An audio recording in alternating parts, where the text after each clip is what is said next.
अगर हम अपने आप से पूछें कि आप कौन हैं, तो अगर अभी पूछते हैं अपने आप से, अपने भीतर एक हमें जवाब चाहिए कि आप कौन हैं, क्या जवाब आता है? कोई एक जवाब कि आप कौन हैं। आप परमात्मा हैं, बॉडी है। ऐसे तो परमात्मा है, लेकिन हमने तो बहुत सारे काम भी किए हैं। छोटे से बच्चे से बड़े हुए हैं, पढ़ाई की है। आप कौन हैं, इसमें बहुत सारी बातें समाहित होती हैं। कॉलेज गए हैं, शादी हुई है,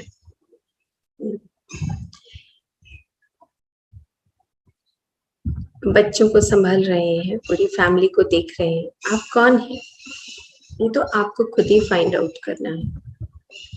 और सत्य भी यही है कि जो आपको दिखाई दे रहा है, जिसमें से आप निकल रहे हैं अभी, जो अपने जीवन को सीखते हुए, अनुभवों से निकलते हुए अपने आप को सिखाते हुए निकाल रहे हैं, तो आपको पता लगता है कि आप कौन हैं। ये शरीर जिस रूप में हम एक एक क्षण आगे बढ़ा रहे हैं, काम कर रहे हैं, हम हैं कौन? किस चीज के डिसाइपल हैं? किस चीज में बंधे हुए हैं हम? ये हमारा सवाल खुद का ही है और हमें खुद ही उत्तर ढूंढना है। कोई नहीं हमारे को पास आएगा कि जो बताएगा कि तुम कौन हो, तुम ये हो, तुम वो हो। कोई नहीं बताएगा, तुम्हें खुद फाइंड आउट करना है हम कौन हैं और हमारा रास्ता क्या है, कहाँ जाना है, किस चीज को पकड़ना है और किस चीज को छोड़ना है।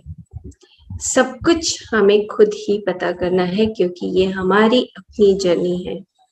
हमें अपनी ही यात्रा पर जाना है। अपनी ही यात्रा से हमें फाइंड आउट करना है कि अनंत लोगों की यात्रा किस प्रकार से कर सकते हैं। कोई आपके पास आकर बताने वाला नहीं है कि ये कर लो और ये मत करो।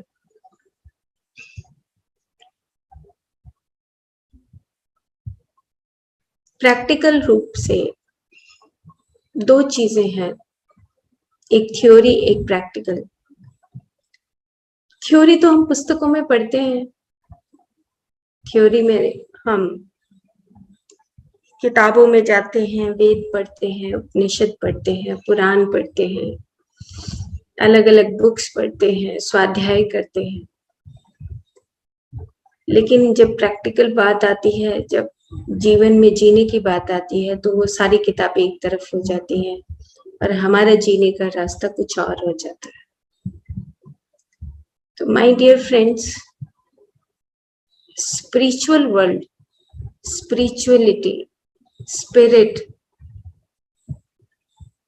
स्पिरिट मीन्स आपका मन, आपकी बुद्धि, आपकी चेतना, तीनों एक है। जहां पर आप उन तीनों को एक करके अपना जीवन जी रहे हैं। स्पिरिट जहां से आए वैसे ही बन के वापस जा रहे हैं। अब ना शरीर रहा, ना मन रहा, ना कारण शरीर रहा, कुछ नहीं रहा। बस आप आनंद में, उस प्रकाश स्वरूप में जैसे आए थे वैसे ही वापस जा रहे हैं, उस प्योर स्टेट में जा रहे हैं वापस। कुछ भी आपके साथ हैवीनेस नहीं है। जब हम यहाँ से जाते हैं, प्राण यहीं छूट जाता है और सोल अपने आप बॉडी से निकलकर चली जाती है। अभी हम, सांस हमारा गुरु है और सांस हमें याद कराता है कि तुम कौन हो। सांस के माध्यम से हमें याद आता है कि हम कौन हैं, कहाँ से आए हैं, हम यहाँ पर इस धरती पर इस शरीर को धारण करके क्या करने के लिए आए थे?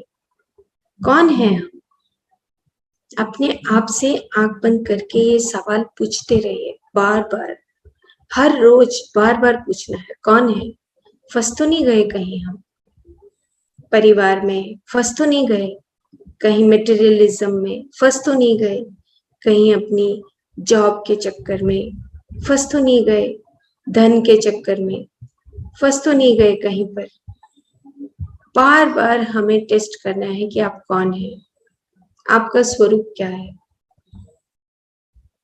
और जब ये टेस्ट होने लगता है तो अपने आप बहुत सारी चीजें जो हम तमस में और रजस में और सत्वगुण में अपने आप को जोड़कर लेकर आए थे, वो सब चीजें छूट जाती हैं और आप सिर्फ और सिर्फ प्रकाश के स्वरूप में ही रह जाते हैं।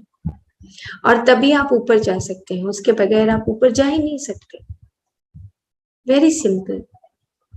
अगर आप नहीं छोड़ेंगे तो फिर से आएंगे जाएंगे, जन्म परंपरा आती रहेगी जाती रहेगी। 200 साल 300 साल 400 साल मेडिटेशन करते रहेंगे, छूटेगा नहीं, छोड़ना है। तो छोड़ने के लिए हमें ये सवाल जरूर करना है कि आप कौन हैं, कहाँ से आए हैं, आपका उद्देश्य क्या है इस धरती पर आने का। ये सवाल हमें जरूर करने हैं। 15 साल मेडिटेशन में आने के बाद भी बात ये समझ आती है कि आप अपने आप में सुधार कैसे ला सकते हैं, आप कैसे आगे बढ़ सकते हैं। 15 इयर्स मेरी लाइफ के मेडिटेशन में बीत रहे हैं और उससे पहले भी 20 साल और उससे पहले के पुस्तकें पढ़ना, माला जाप करना, चैंटिंग करना, ये सब में बीत गए। उसके बावजूद भी ये समझना हर क्षण कि जागरूक अवस्था में रहते हुए अपने जीवन को निकालना, ये एक बहुत बड़ा टास्क है हम सब के लिए। क्योंकि मन का एरिया, निर्लिप्तता का भाव दोनों बहुत अलग है। निर्लिप्तता से जीने के लिए हमें हर रोज अपना होमवर्क करना होगा, अपने आप को जगाना होगा, अपने आप को बताना होगा कि तुम यहाँ पर गलत हो, तुम यहाँ पर ठीक हो। ये अपने आप को बताना है, कोई दूसरा आकर हमें बताएगा नहीं, कोई किताब आकर हमें समझाएगी नहीं, ये तो खुद ही हमें समझना है। तो चलिए आज हम एक और श्लोक ले लेते हैं जिसमें थोड़ी सी यही बात बताई गई है। 10वां अध्याय 20वां श्लोक।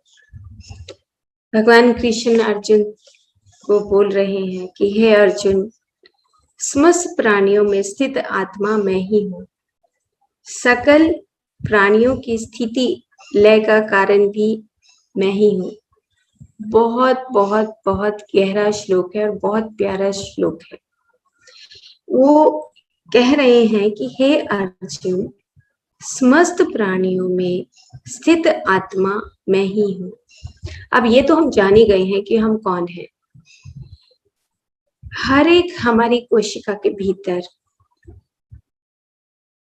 कण कण में वो चेतना बसी हुई है और जहां चेतना नहीं है वहां अंधकार है, जहां चेतना नहीं है वहां पर हम डेड हैं। ये बात हमें समझ आ जानी चाहिए। हमारे पूरे शरीर के कण कण में चेतना बसी हुई है और अगर चेतना कहीं नहीं है तो हम मृत हैं वहां पर। इसीलिए जब हम सांस लेते हैं, सांस छोड़ते हैं, तो बाहर की ब्रह्मांड की शक्तियां हमारे भीतर जाती हैं तो हमारे शरीर के कण कण में चेतना को भर देती हैं और हमारे मन और चेतन को एक कर देती हैं। मन शून्य हो जाता है और सिर्फ चेतना बाकी रह जाती है। अब चेतना का जो स्वरूप है ये आपको पहचानना है कि आप चेतना को आंख बंद करके किस प्रकार से देखते हैं। स्पंदन के रूप में देखते हैं, तरंगों के रूप में देखते हैं, आनंद के रूप में देखते हैं, प्रकाश के रूप में देखते हैं, सुगंध के रूप में देखते हैं, नाद के रूप में देखते हैं। वो आपको पहचानना है कि आप चेतना को किस प्रकार से पहचान रहे हैं। किताब की बात नहीं है, ये तो आपकी बात है कि आप कैसे जानना चाहते हैं कि आपके भीतर ये चेतन ऐसा ना हो कि सांस भी ना रहे तो भी चेतन ही रहे, हम फिर भी चेतन बन के इस ब्रह्मांड में हमेशा जिंदा रहे। ऐसा भी तो हो सकता है, हो सकता है। क्यों? क्योंकि हम ब्रह्मांड के तत्वों से तो बने हुए हैं। सांस नहीं है तो क्या है? सोल तो है, हम आत्मा तो है। सांस तो निकल जाएगा, मर जाएंगे हम, लेकिन सोल निकलकर चली जाएगी अपने इम्प्रिंट्स के साथ। जैसा हम हैं वैसे ही सोल यहाँ से निकलकर अनंत लोगों की यात्रा के लिए फिर से निकल जाएगी। तो हमें अपने आप को पहचानना है।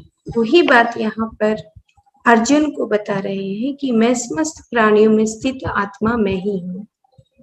सकल प्राणियों की स्थिति लय का कारण भी मैं ही हूँ। स्थिति लय मतलब लय का कारण भी मैं ही हूँ। मतलब कि जब हम एक बीज को बोते हैं तो धीरे धीरे बीज कुछ दिनों के बाद वो छोटा सा पौधा बन के निकलता है, फिर उससे और बड़ा होता है, फिर और बड़ा होता है, और ऐसे बड़ा होते होते पेड़ बन जाता है। पेड़ बनने के बाद फिर उस पर फूल आते हैं, फल आते हैं, और फल आने के बाद फिर से अनेकों बीज बनते हैं, और एक ही पेड़ से अनेकों बीज को क्रिएटर के रूप में फिर से वो अनेकों पेड़ों को उत्पन्न कर सकता है।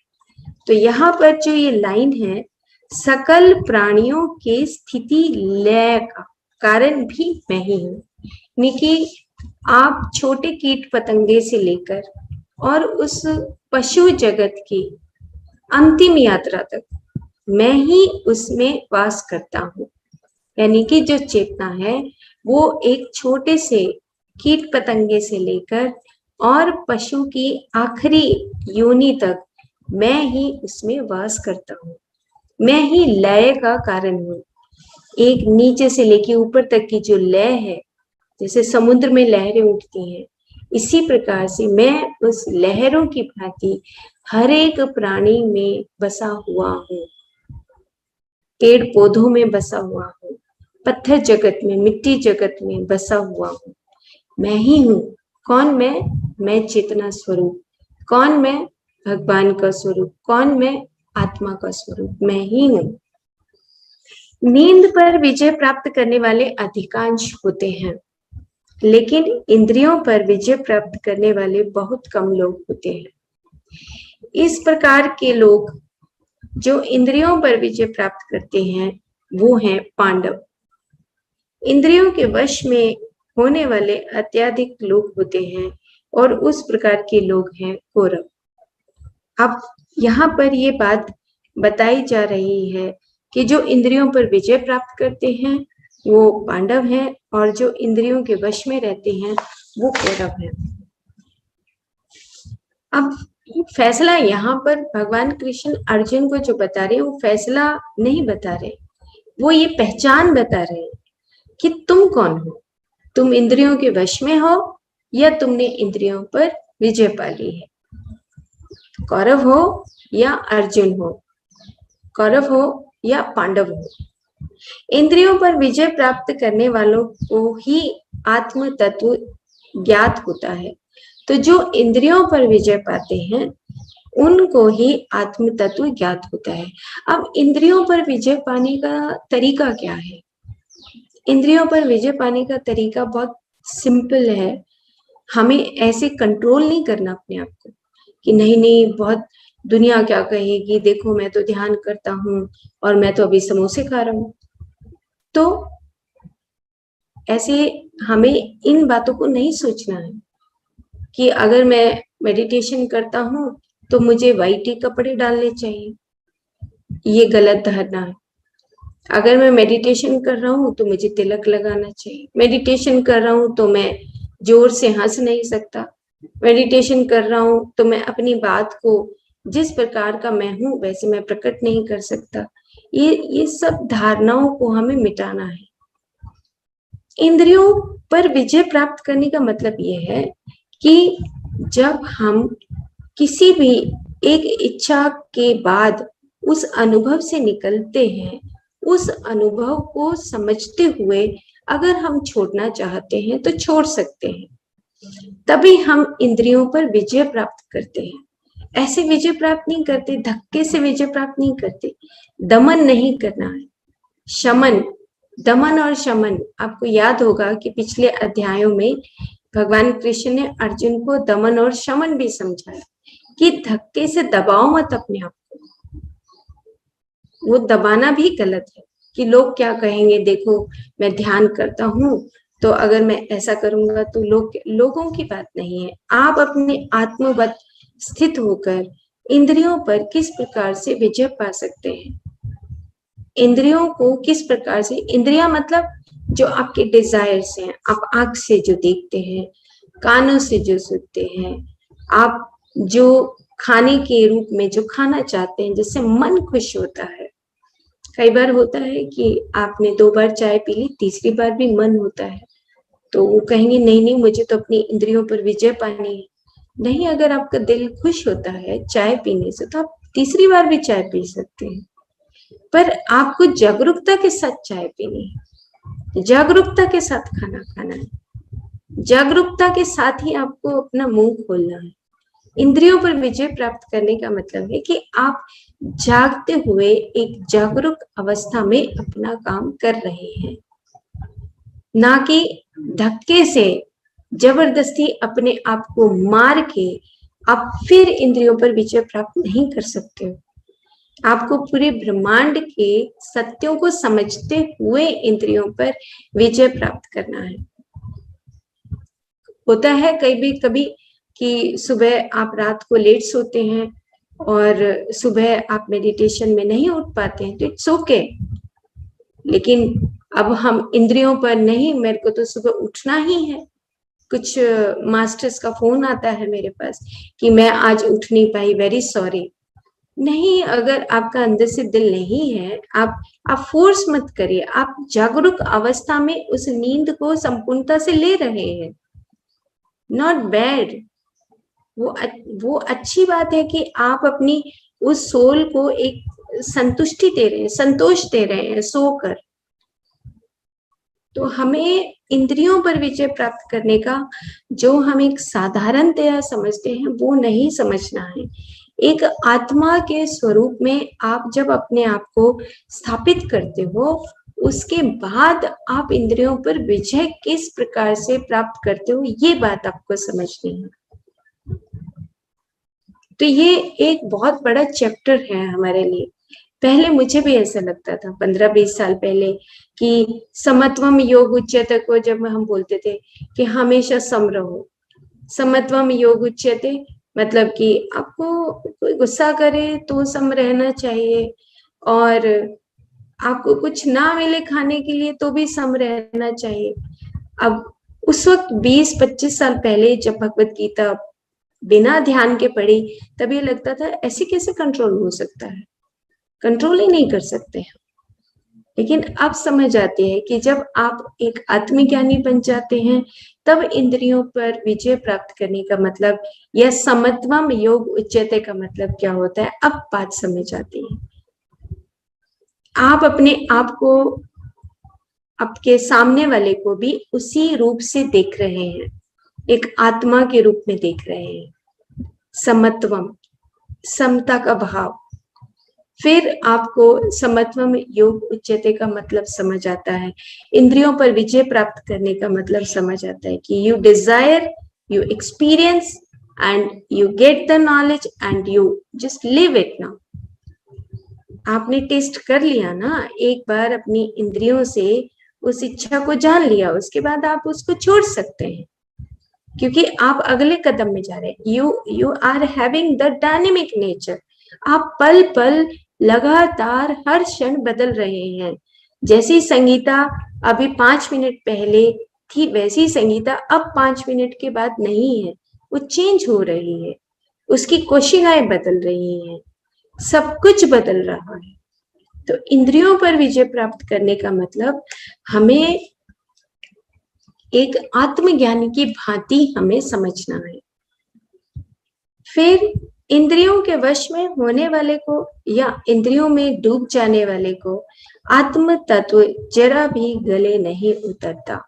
जो इंद्रियों के वश में रहते हैं, अब इंद्रियों के वश में रहने का मतलब उल्टा आ गया। अब इंद्रियों के वश में जो रहेगा, नहीं ये मेरी सीट है, नहीं ये मैं इस प्रॉपर्टी में से इतना सा भी हिस्सा किसी को नहीं दे सकता हूँ, चिपके हुए हैं, इंद्रियों के वश में है हम, नहीं ये मैं अपनी इस धन संपदा में से किसी को दे नहीं सकता, मैं अपने इस सूट को दे नहीं सकती।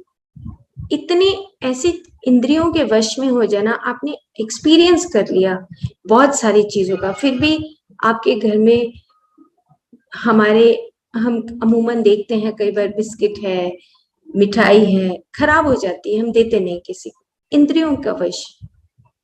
कई चीजें हैं जो हम स्टोर करके संग्रह करते रहते हैं, अपरिग्रह, स्टोर करते रहते हैं, स्टोर करते रहते हैं, संग्रह ना करना, लेकिन स्टोर करते रहते हैं, सड़ती रहती हैं चीजें, कोनों में खराब होती रहती है, स्टोर में बेकार हो जाती है, जर्जर हो जाती है, लेकिन हम देते नहीं। इंद्रियों के वश में होने वाला या इंद्रियों में डूब जाने वाले को आत्म तत्व जरा भी गले नहीं उतरता। एक कृष्ण, एक वेदव्यास, पांडवों जैसे लोगों को ही आवश्यक होते हैं। सीखने का तत्व न होने से कौरव, उनको सांसारिक राज्य ही चाहिए। अब कौरवों को क्या था, कौरव भी ध्यान करते थे, लेकिन कौरव जब ध्यान करते थे तो वो क्या चाहते थे, वो राज्य चाहते थे, धन चाहते थे, और जीवन के अनेकों रंगों से वो निकलना चाहते थे। तो वो यहाँ पर दो चीजों का डिफरेंस बता रहे हैं कि जो इंद्रियों पर विजय प्राप्त कर ले और जो इंद्रियों के वश में रहे।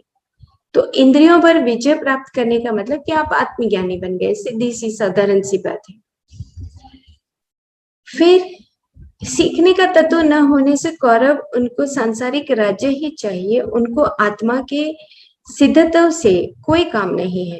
जो सत्य की इच्छा रखते हैं या सत्य को चाहते हैं या सत्य में से निकलते हैं, उनको सत्य का प्रबोधन अवश्य किया जाता है।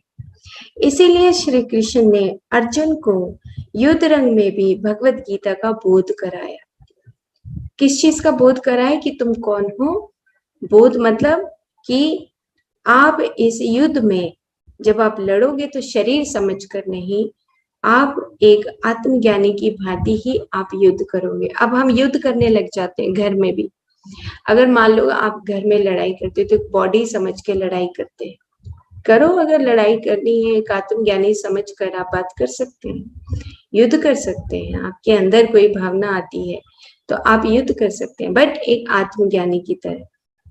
तो भगवान कृष्ण यहाँ पर यही बात समझा रहे हैं कि अर्जुन को युद्ध रंग में भगवत गीता का बोध कराया। एक देश, एक काल, एक परिस्थिति में ही होने वाला देह होता है, परंतु सारे देशों में, सर्व कालों में, सर्व परिस्थितियों में सर्वत्र व्यापक है आत्मा।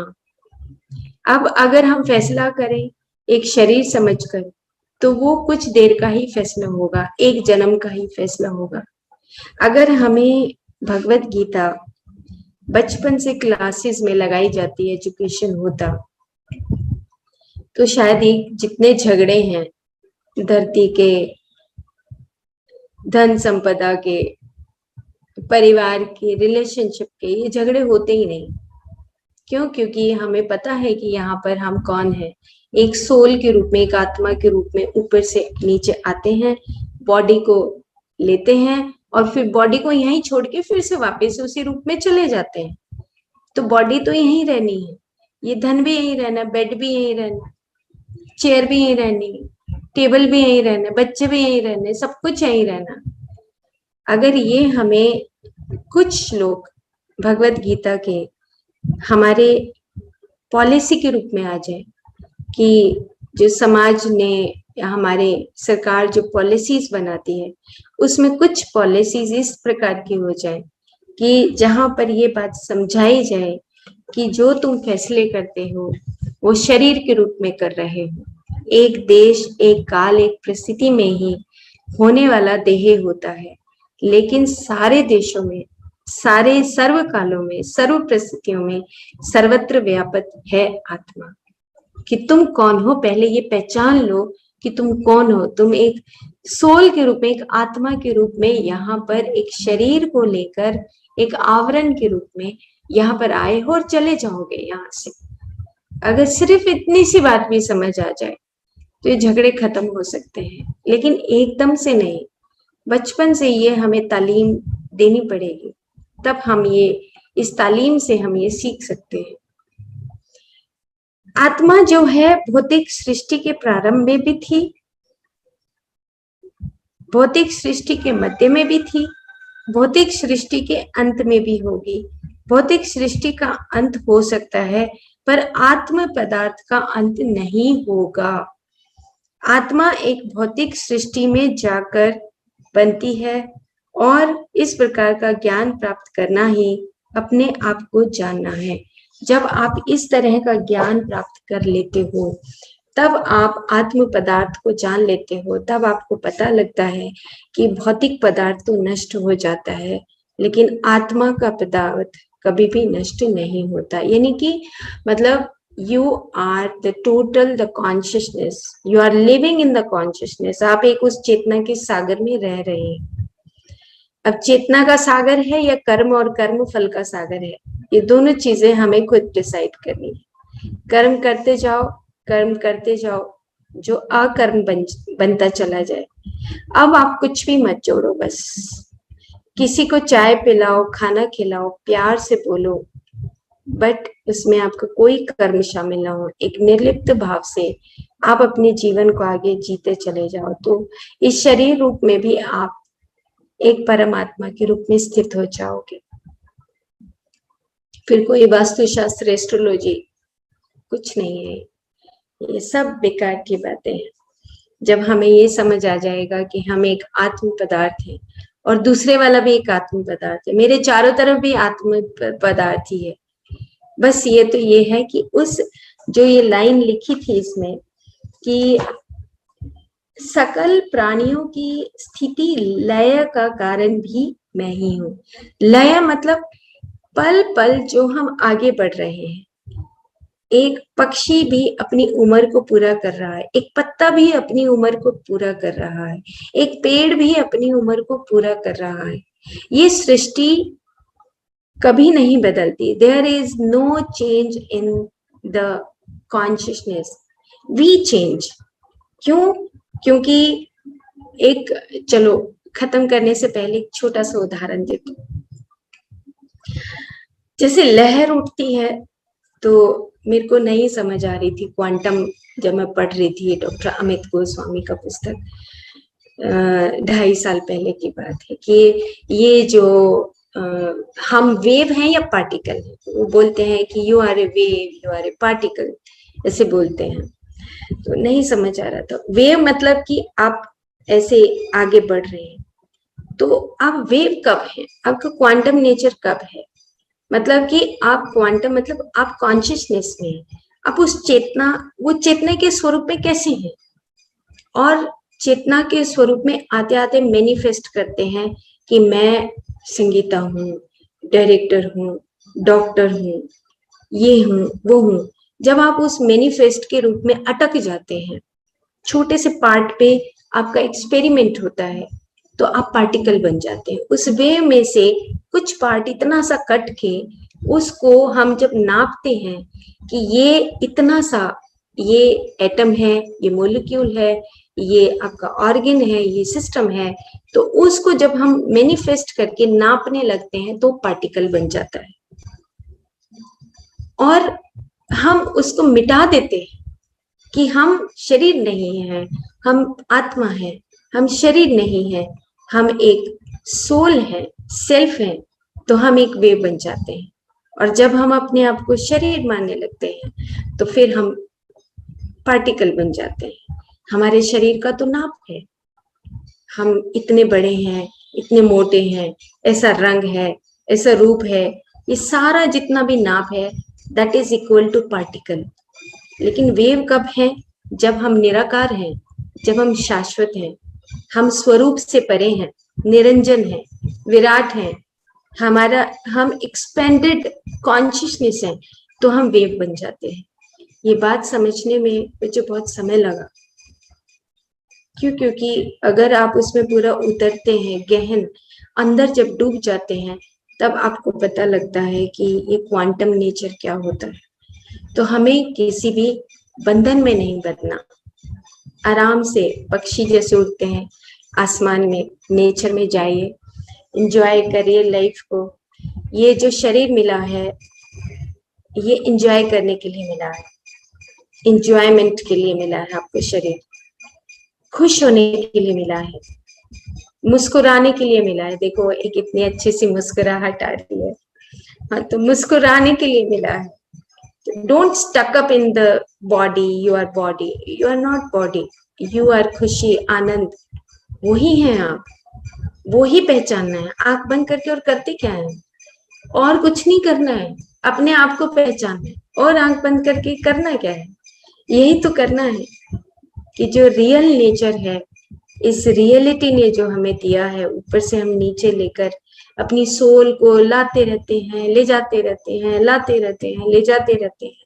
उस सोल को पहचानना है कि your real nature is the happiness, एक आनंद के स्वरूप हैं आप। किताबों में नहीं मिलेगा वो तो खुद ढूंढने से मिलेगा, पानी से मिलेगा।